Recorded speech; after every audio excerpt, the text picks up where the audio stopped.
सुन्दै गइसके पछाडि चाहिँ एकदम गुड फिलिङ चाहिँ दिन्छ।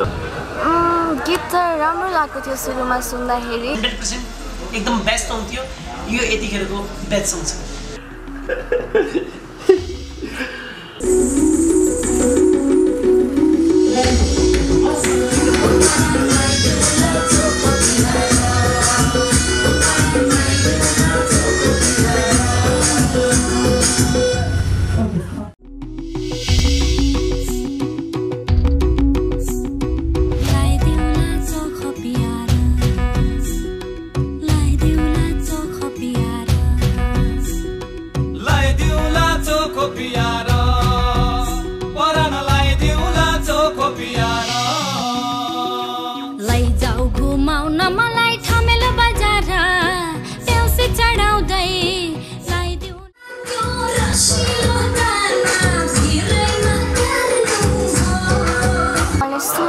ब्ल्याक हर्स प्रोडक्सनबाट फोन आएको थियो अडिसनको लागि आउनु भनेर अनि त्यसपछि त्यही अडिसन दिएँ अनि अडिसनको थ्रु सेलेक्ट भएँ।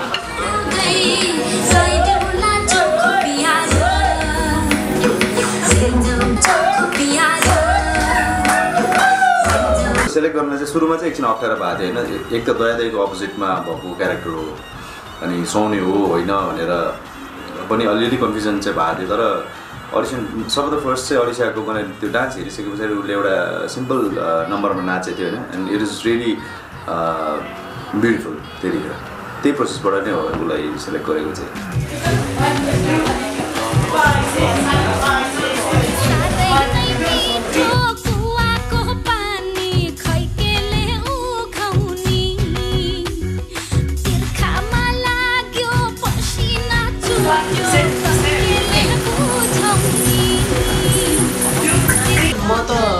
नेपाली इन्डस्ट्रीको लागि एकदम अननोन पर्सन हो अनि मेरो माथि बिलिभ गर्नु कि मैले नेपालको सबभन्दा ठुलो मुभी रिकर्ड ब्रेकर मुभीलाई एउटा गानामा काम गर्न पाउने उनले अलिकता पनि यस्तो सोच्नु भयो कि यति ठुलो मुभीमा हामीले रिस्क दिने कि नलिने नयाँ कोरियोग्राफरलाई कसरी दिने कि नदिने भने बट निश्चल दाइले र माधव दाइले मेरो माथि विश्वास गर्नुभयो। त्यसको लागि म धेरै धेरै तहे दिल से धन्यवाद भन्न चाहन्छु।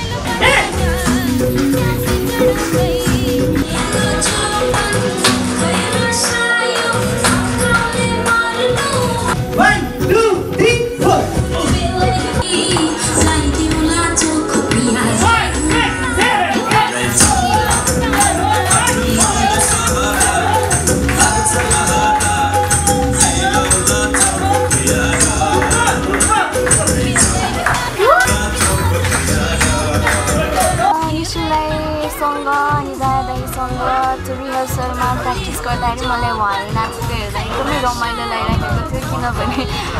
दाइले नाच्दाखेरि एकदमै क्युट देखिराख्नु भएको थियो अनि निश्चल दाइ पनि एकदमै कस्तो क्युट देखिराख्नु भएको थियो। निश्चल दाइ पनि यसो हेर्नलाई एकदमै रमाइलो लागिरहेको थियो।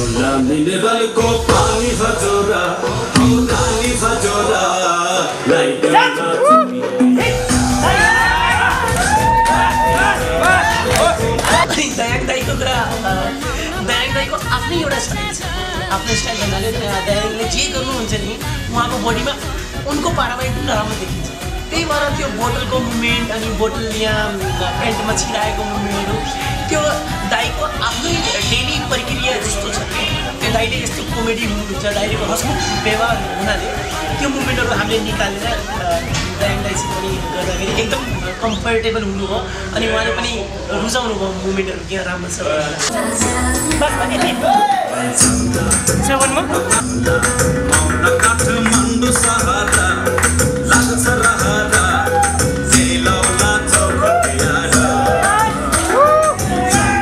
नेपालको टप डाइरेक्टर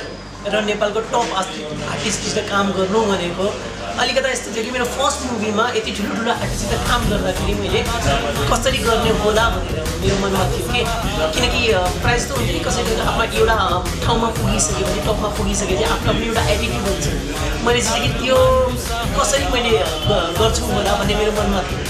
अनि फर्स्टचोटि भेट्दाखेरि अनि रिहर्सलमा आउँदाखेरि मलाई त्यो दिन आज पनि थाहा छ दाइ सिडीबाट एकदम त्यो गाना गाउँदै नाच्दै नाच्दै आउनुभयो कि निश्चल अनि अलिकता म पनि ओपन भयो अलिकता ओपन भइसकेपछि अनि निश्चल दाइले मैले यस्तो यस्तो मुभमेन्ट छ हल्का हल्का गरौँ है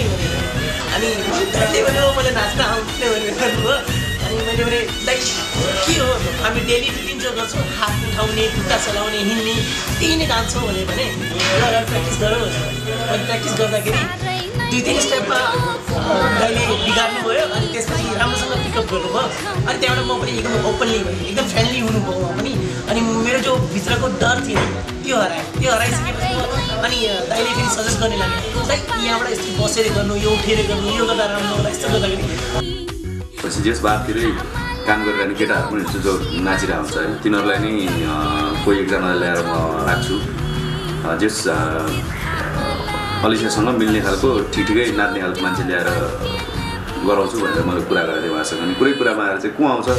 कसले नाच्ने यहाँ भनेर पनि कुरा भइरहेको थियो कहिले को कहिले कसको नाम लिइरहेको थिएँ अनि मैले पनि अरू मान्छे हेरिरहेको थिएँ खास होइन तर एउटा पोइन्टमा पुगे पछाडि चाहिँ आफूलाई लागेको चाहिँ like since it's my movie र मैले चाहिँ त्यो डान्स चिज कोठामा मात्रै धेरै गरेको चिज हो होइन स्पेसली बिहा पछाडि त बुढीको अगाडि एकदम धेरै नाचेको छु तर बच्चादेखि चाहिँ डान्सिङमा चाहिँ एकदमै धेरै इन्ट्रेस्ट तर तालमेल चाहिँ अलिअलि मात्र आउने अनि मलाई अहिले पनि याद छ कि म अलिक सानै हुँदाखेरि इभन कम्पिटिसन्सहरूमा पनि भाग लिन्थेँ त्यतिखेर होइन के सुरले लिन्थेँ मलाई थाहा छैन तर भाग लिन्थेँ पनि नाच्थेँ पनि कुन चाहिँ एउटामा चाहिँ सेकेन्ड हो के पनि भएको थिएँ म होइन तर मैले आफूलाई चाहिँ त्यो राम्रो डान्सर भनेर कहिले पनि देखिनँ त्यो चिजहरू होइन तर एक्सपेरिमेन्ट गर्न मन थियो मलाई आफूलाई नाचेको हेर्न मन थियो एउटा कुरा चाहिँ अनि मैले कुरा गरिसके पछाडि लगभग त्यो त्यति लामो छैन अनि मैले 1-2जना बाहिरको केटाहरूसँग जो चाहिँ यस्तै बारहरूमा नाचिरहन्छ उनीहरूसँग कुरा गरेको थिएँ होइन अनि उनीहरूको टाइमिङको कुरा ल्यायो कहिले के भन्ने कहिले के भन्ने मैले तर यत्रो धेरै त्यो गर्नुभन्दा एटलिस्ट मैले नाचेँ भने फिल्मको लागि त्यो गीतको लागि बोल्ने एउटा चिज भए पनि थपिन्छ है पब्लिसिटीको एउटा राम्रो चिज हुनसक्छ मान्छेले मन परायो भने पनि केही न केही लेखिदिनुहुन्छ मन पराएन भने पनि केही न केही लेखिदिनुहुन्छ खास सबभन्दा सोल इन्टेन्सन मेरो एकदमै ठुलो भित्री भनौँ न यो रहस्य चाहिँ खास पब्लिसिटीको लागि गरेको थिएँ मैले होइन तर त्यो भन्दैमा नाच्दाखेरि राम्रो देखिएन भने चाहिँ रिप्लेस गर्नलाई पनि म आफैले रेडी थिएँ क्या त्यतिखेर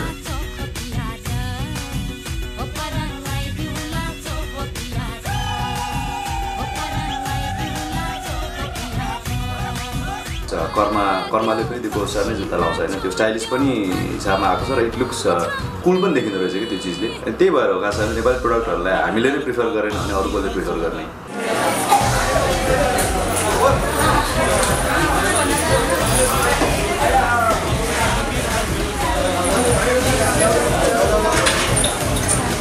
पोजिटिभ फिडब्याक्सहरू आइरहेको छ सबैजनाले माया गरिदिनु भएको छ भ्युजहरू राम्ररी गइरहेको छ